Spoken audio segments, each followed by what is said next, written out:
deja tus preconceptos, deja los senderos del pecado.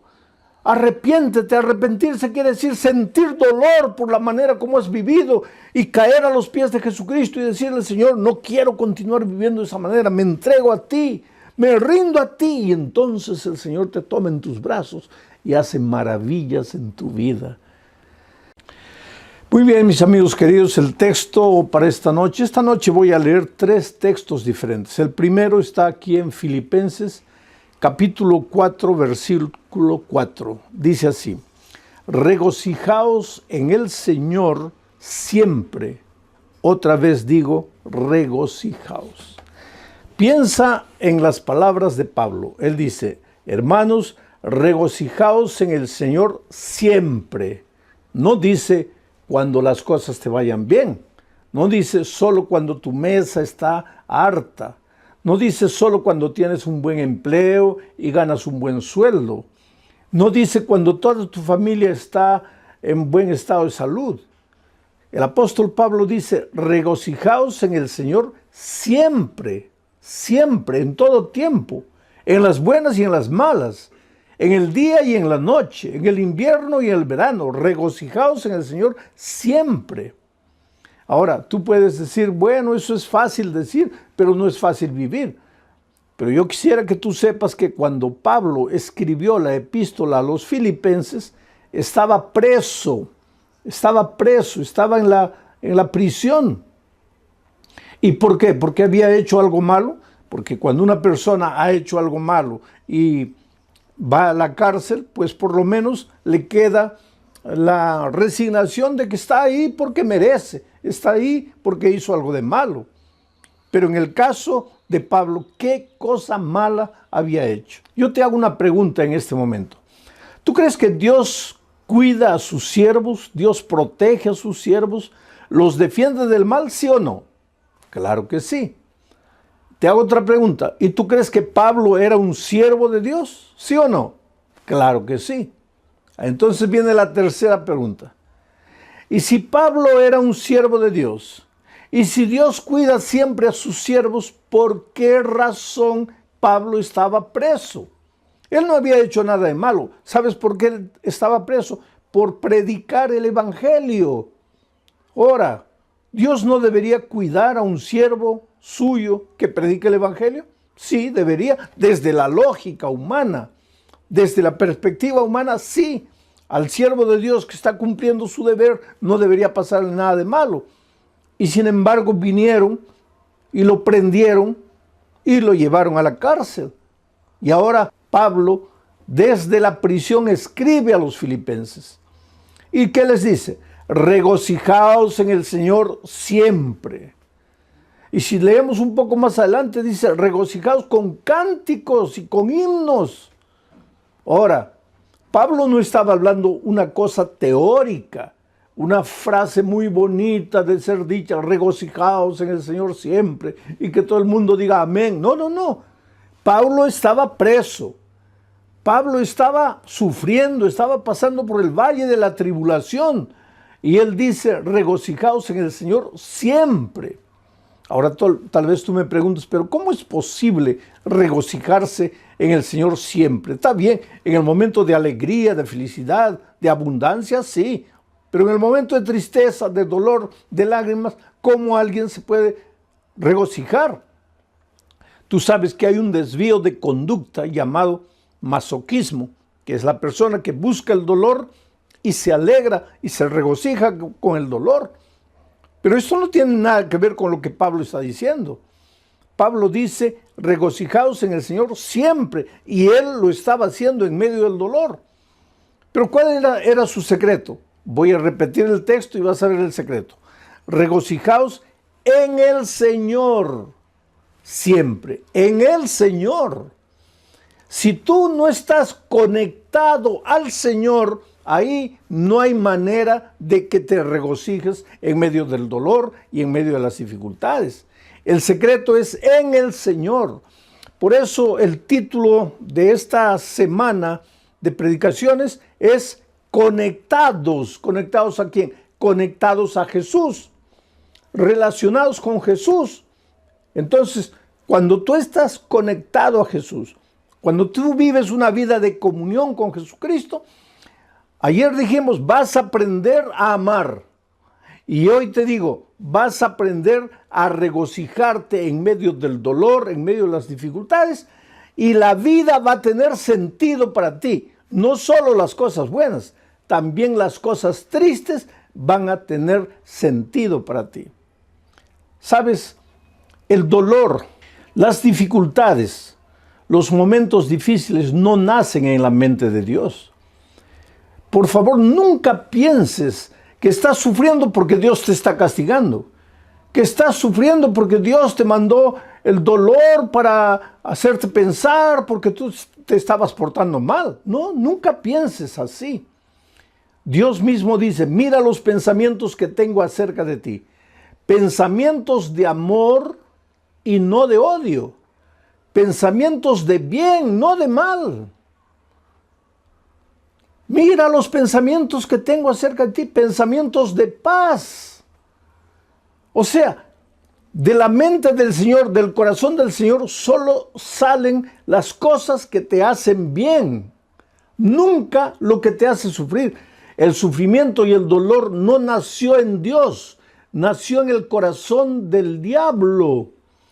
Y cuando el diablo te hace sufrir, él te hace sufrir para llevarte a entender mal el dolor y a maldecir a Dios en lugar de maldecir al diablo. Si tú lees todo el libro de Job, yo le digo al libro de Job que es el compendio de la teología del dolor, o sea, tú tienes que estudiar el libro de Job para entender el misterio del dolor. Tú vas a ver ahí que el diablo se presenta un día a Dios y le dice, Señor, ¿has visto ahí? Dios le dice, ¿has visto a mi hijo Job, un hombre perfecto, bueno, temeroso de mí? Y el diablo le dice, claro, pues tú le das todo, le das una bella familia, le das hacienda, le das ganado, le das dinero, así cualquiera te sirve. Ahora, quítale todo eso para que veas que él te va a maldecir. Miren lo que el diablo dice, quítale todo eso. Pero Dios no quita nada. Dios jamás te va a quitar lo que te hace bien. Si Dios te quita, te va a quitar el pecado, la miseria, el vicio, lo que te destruye, lo que arruina tu vida, lo que malogra tu familia. Dios te va a quitar eso, pero Dios nunca te va a quitar lo que te hace bien. Es el diablo que te quita, porque si tú continúas leyendo el relato de Job, vas a ver que el diablo es el que le trae maldición, le trae el dolor, le trae enfermedad, le trae todo a Job, pero con un propósito, hacer que Job se rebele contra Dios y que piense que quien lo está haciendo sufrir es Dios y se revolte contra Dios. La propia esposa de Job habla palabras que fueron colocadas por el diablo en sus labios y le dice a Job, ¿por qué no maldices a Dios y mueres? Ya estás sufriendo tanto, ¿por qué no maldices a Dios y mueres? Ella no estaba hablando palabras de ella estaba hablando las palabras del enemigo, porque es el enemigo que te hace sufrir, es el enemigo que te trae dolor, y para traerte dolor muchas veces se sirve de tus propias actitudes, de tus propias decisiones equivocadas, porque el diablo no te echa el licor a la boca, a la fuerza, tú es que tomas. El diablo se sirve de ti mismo, de tus errores, de tus desvíos, de tus elecciones equivocadas. ¿Para qué? Para traerte dolor a ti mismo. ¿Y para qué? Para que pienses que Dios te está castigando. ¿Y para qué? Para que te alejes de Dios definitivamente y para que digas que Dios no te ama. ¿Cómo podemos regocijarnos en medio del dolor? Primero, estar conectados al Señor. Pero, y en segundo lugar, déjame leer lo que dice aquí Juan capítulo 15, versículos 10 al 11. Mira, Jesús dijo estas palabras, si guardareis mis mandamientos, permaneceréis en mi amor. O sea, si tú dices, yo permanezco en Cristo, y si permanezco en Cristo, el diablo no me va a derrotar, Está bien la palabra, muy bonita, la frase muy bonita, pero ¿qué quiere decir permanecer en Cristo? Aquí viene Jesús y dice, si guardareis mis mandamientos, permaneceréis en mi amor. Si guardareis mis mandamientos, permaneceréis en mi amor. Así como yo, dice Jesús, he guardado los mandamientos de mi Padre y permanezco en su amor.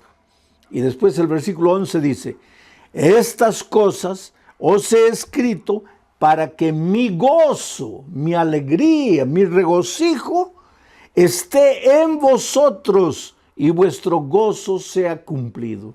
Aquí está el secreto. ¿Quieres tener la capacidad de alegrarte en las buenas y en las malas? ¿Quieres saber regocijarte, aprender a regocijarte en medio del dolor, en medio de las lágrimas? Hasta cuando un hijo tuyo se enferma, hasta cuando un hijo tuyo muere, aunque pierdas el empleo, ¿quieres encontrar gozo en esos momentos? Yo no digo que vas a levantar las manos al cielo y decir, Señor, muchas gracias porque he perdido el empleo. Muchas gracias porque mi hijo ha muerto. No vas a decir eso. Claro que vas a sufrir, claro que vas a llorar. Pero no te vas a desesperar porque en medio de todo eso vas a sentir paz en tu corazón.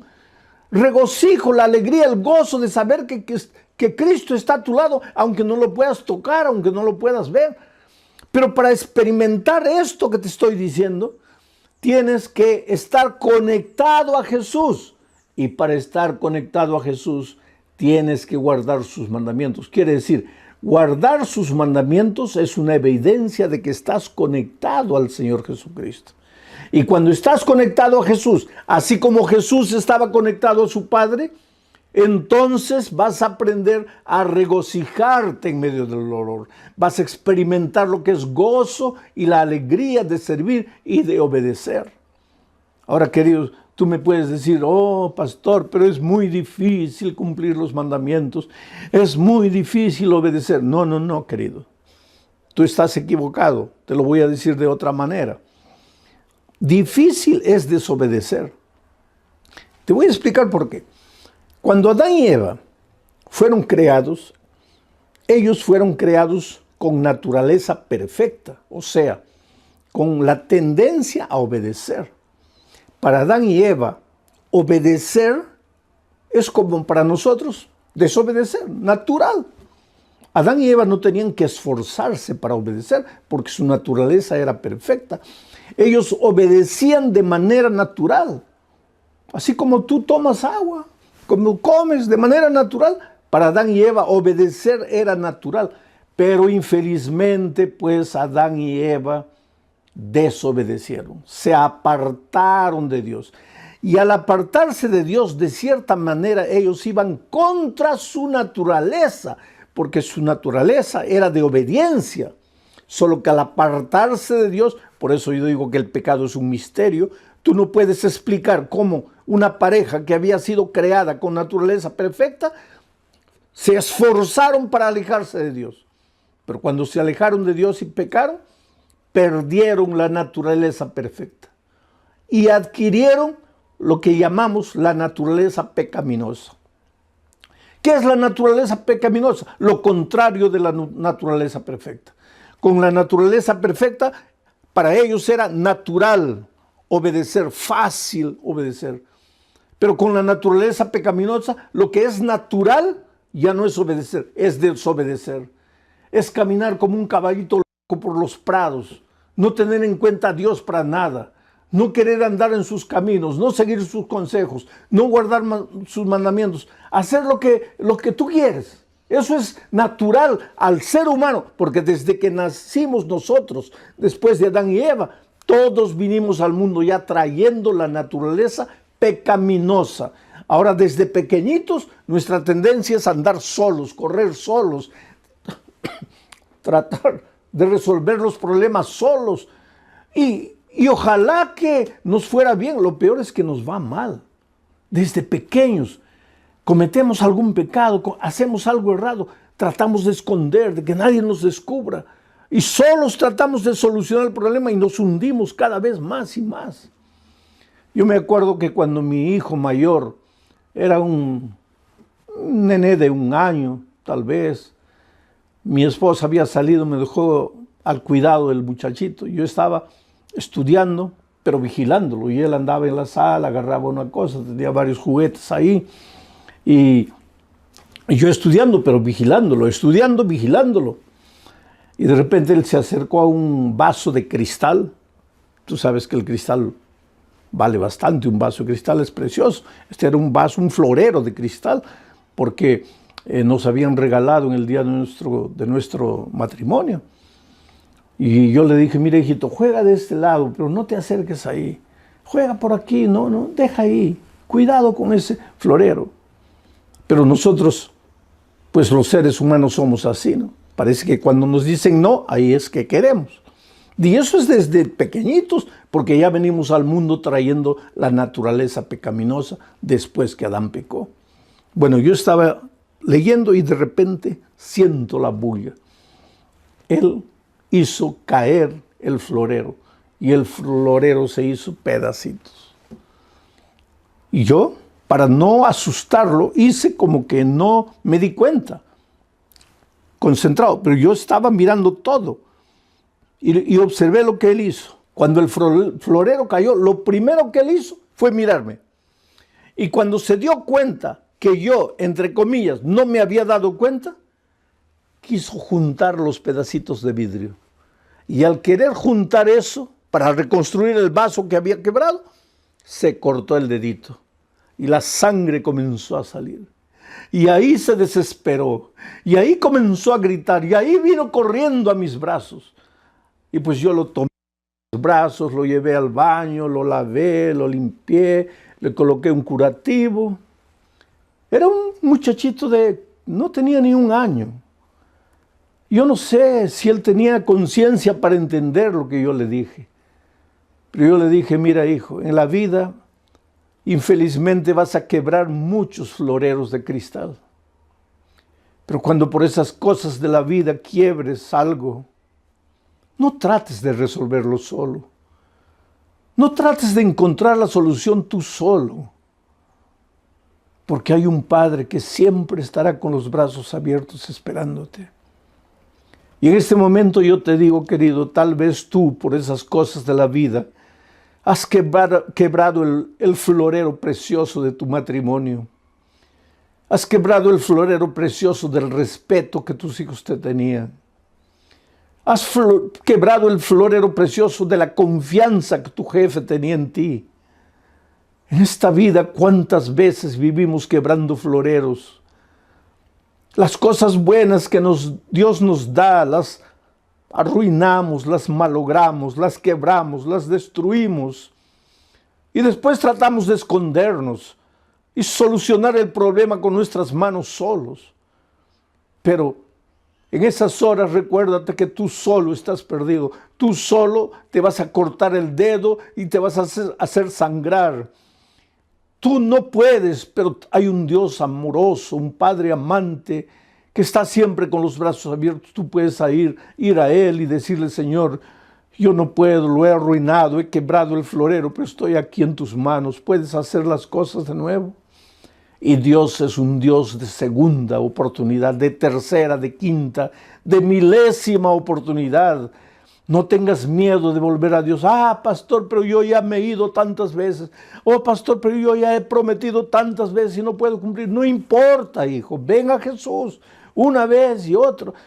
Jesús solo no puede hacer nada por ti cuando tú no vienes.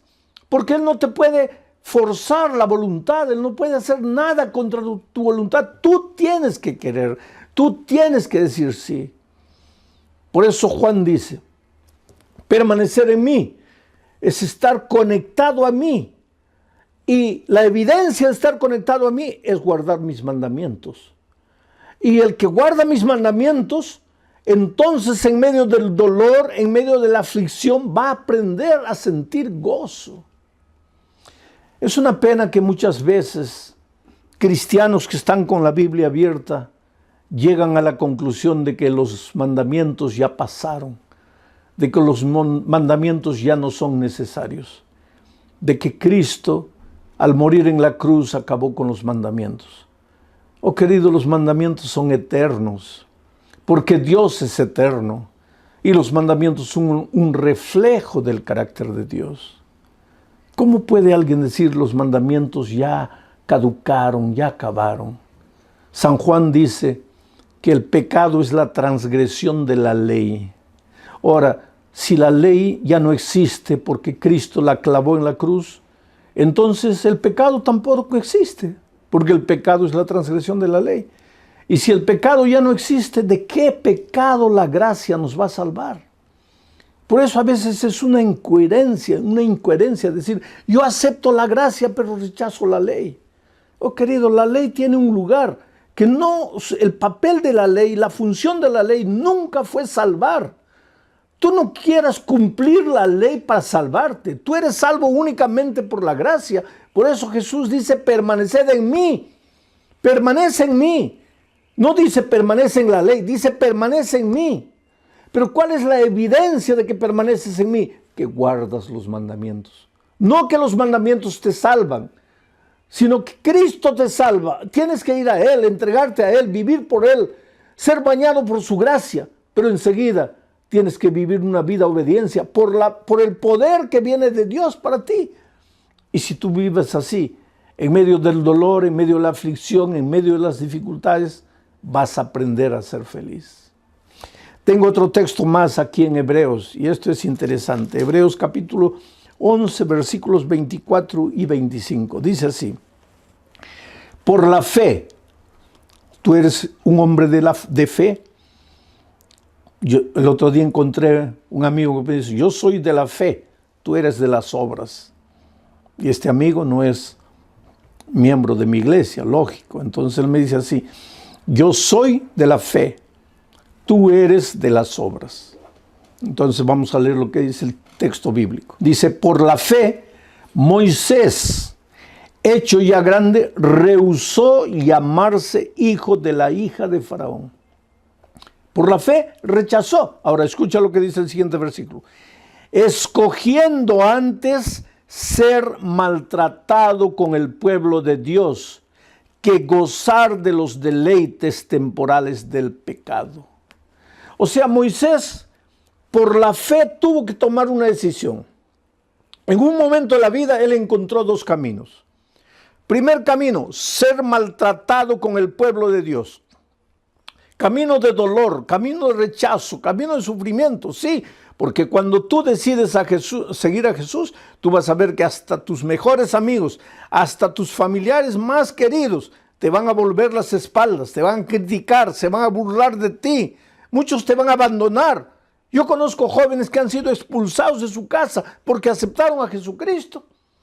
Yo conozco la historia de una niña que cayó en la prostitución, en la drogadicción, vivía una vida completamente perdida. Los padres sufrían porque sabían la vida que la hija perdía, pero no podían hacer nada para ayudarla, hasta que un día, en medio de la miseria que esa niña vivía, fue alcanzada por el Evangelio y aceptó a Jesucristo, y Jesús la salvó, y Jesús la lavó, y Jesús la restauró, y esa muchacha dejó de usar drogas, dejó de la vida promiscua que vivía, y cuando llegó diciembre decidió volver a la casa de sus padres para darles, según ella, el más grande regalo. Decirles, papá, ustedes, mamá, ustedes han llorado, han sufrido por mí, pero yo quiero decirles que ya no necesitan sufrir. Y eso es lo que pasó. Ella viajó a la casa de los padres y les dijo, papá, mamá, me he encontrado con Jesús, Jesús cambió mi vida, ya no uso más drogas, he abandonado esa vida. He venido aquí y quiero continuar estudiando. Y la madre la miró y le dijo, ¿qué cosa? ¿Has aceptado a Jesús? Sí. Esa expresión es de los protestantes. No me vas a decir que tú te has vuelto protestante. No me vas a decir que tú has negado la religión de tus padres, de tus abuelos, de tus bisabuelos.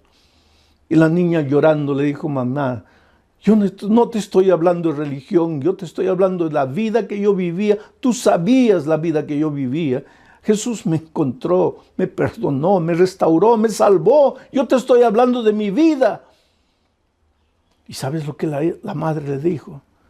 Hija, yo te preferiría drogadicta viviendo la vida perdida que vivías, que traicionando a tu iglesia y a la religión de tus padres.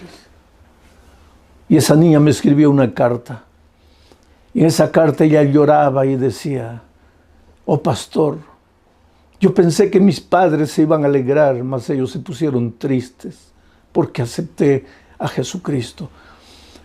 Pues Moisés en un momento de su vida tuvo que escoger entre esos dos caminos: el camino del sufrimiento, del rechazo, del dolor por aceptar a Jesús, o el camino de la alegría de este mundo, el placer de este mundo, el placer del pecado. Y por la fe, Moisés escogió seguir a Jesús, aunque eso implicase dolor circunstancial, pero él había aprendido también a regocijarse en medio del dolor por causa de Cristo. Prefería eso que el gozo que el mundo da, el gozo que el pecado te da. Porque ¿qué pasa? ¿Qué cosa es el gozo de este mundo? Una noche de fiesta, de borrachera, con una mujer, con otra mujer, y al día siguiente te duele la cabeza, la conciencia te pasa, te sientes culpable. ¿Qué gozo es ese? El Señor Jesucristo te llama de ese terreno y te lleva al terreno que te conduce a la vida eterna, al camino que te conduce a la vida eterna. Por eso la Biblia dice: hoy es el día de buena nueva, hoy es el día de salvación. Oh querido, Dios te ama, Dios tiene un plan maravilloso para tu vida, y ese plan no es que tú estés malgastando tu juventud, malgastando los mejores años de tu vida en la miseria, en el pecado, en el dolor. No, yo sé que el pecado te proporciona un gozo pasajero, temporal, pero el Señor Jesucristo te ofrece la vida eterna. Y otra cosa, no es solo la vida eterna en el cielo, porque el otro día alguien me dice: pastor, yo prefiero gozar, disfrutar en este mundo, porque eso de la vida eterna, yo no sé si llegará o no llegará. Pero es que Jesús no solo te ofrece el gozo y alegría en la vida eterna, sino que cuando tú aceptas a Jesucristo en esta tierra, tu vida cambia, tu hogar se vuelve más feliz. Lo que tus manos consiguen trabajando, el poco dinero que recibes, se multiplica porque ahora es un dinero bendito. Tu salud mejora porque al dejar de fumar, al dejar de beber, al dejar de las drogas, al dejar de trasnochar noches enteras, tu salud mejora. O sea, el cielo, de cierta manera, para los hijos de Dios ya empieza en esta tierra. No tienes que esperar solamente la vida eterna. Y claro que cuando Cristo venga, pues tendrás la vida eterna para disfrutar las maravillas con el Señor Jesucristo. Algunos piensan: ¿y qué haremos en el cielo? Si ya no habrá trabajo, no habrá nada. ¿Quién te ha dicho que no habrá trabajo? El trabajo, querido, existió antes del pecado. Antes que Adán y Eva pecasen, Dios ya les dio el trabajo. Pero el trabajo no tenía el elemento cansador, el elemento de maldición que adquirió después del pecado. Por lo tanto, en el cielo continuaremos trabajando, continuaremos disfrutando de las maravillas de Dios, estudiando el bendito tema de la salvación, analizando el caso de amor de Dios, visitaremos otros planetas. Quiere decir, el gozo que Dios tiene preparado para ti no está escrito. Es cosa que ojo no vio, oído no oyó, ni ha subido en el pensamiento del hombre. Por tanto, yo te suplico en el nombre de Jesucristo, deja tus preconceptos, deja los senderos del pecado. Arrepiéntete. Arrepentirse quiere decir sentir dolor por la manera como has vivido y caer a los pies de Jesucristo y decirle: Señor, no quiero continuar viviendo de esa manera, me entrego a ti, me rindo a ti. Y entonces el Señor te toma en tus brazos y hace maravillas en tu vida. Yo tengo en mis manos la historia de Janet Pineda, una señora que hace 3 años comenzó a estudiar la Biblia. Y cuando tú empiezas a estudiar la Biblia, lógicamente que el Espíritu de Dios empieza a hablarte. En cada versículo, en cada estudio, Dios te habla. Y ella sintió la voz de Dios diciéndole: hija, mira, ya llegó el momento, entrégate, bautízate. Pero ella fue endureciendo su corazón. ¿Por qué? Porque tenía agarrado afuera muchas cosas que ella debería abandonar. Porque tú no puedes servir a dos señores. Tú, cuando te entregas a Jesús, tienes que romper con los caminos del mal definitivamente. Ah, pastor, pero yo no tengo fuerzas. Tú no tienes, pero el Señor Jesús sí te va a dar las fuerzas. Porque cuando estás conectado a Jesús, viene la fuerza de Jesús y pasa para ti. Y ella recibió una invitación y otra invitación para bautizarse. Ella decía, no quiero compromiso, me gusta la palabra, me gusta el evangelio, pero no quiero bautizarme. Hasta que un día el Espíritu de Dios venció. Porque te digo, la palabra de Dios es como una espada de dos filos que penetra hasta la médula. Es como la pólvora que destruye la roca más dura. La palabra de Dios es vida. Si tú sigues estudiando la palabra, si tú no cierras la Biblia y sigues escuchando la voz de Dios, llega un momento en que tú no le puedes decir más no al Espíritu de Dios.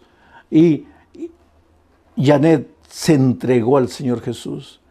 Y ahora el mes de septiembre ella se bautizó. Esa alegría de Janet también puede ser la tuya. No importa cómo estás viviendo. Yo te pregunto, ¿hace cuánto tiempo tú le estás diciendo no al Señor Jesucristo? ¿Hasta cuándo le vas a decir no? ¿Qué estás esperando? Vuelvo a repetirte, estamos viviendo en los últimos momentos de la historia de este mundo. Ya no hay tiempo para postergar, ya no hay tiempo para decir no.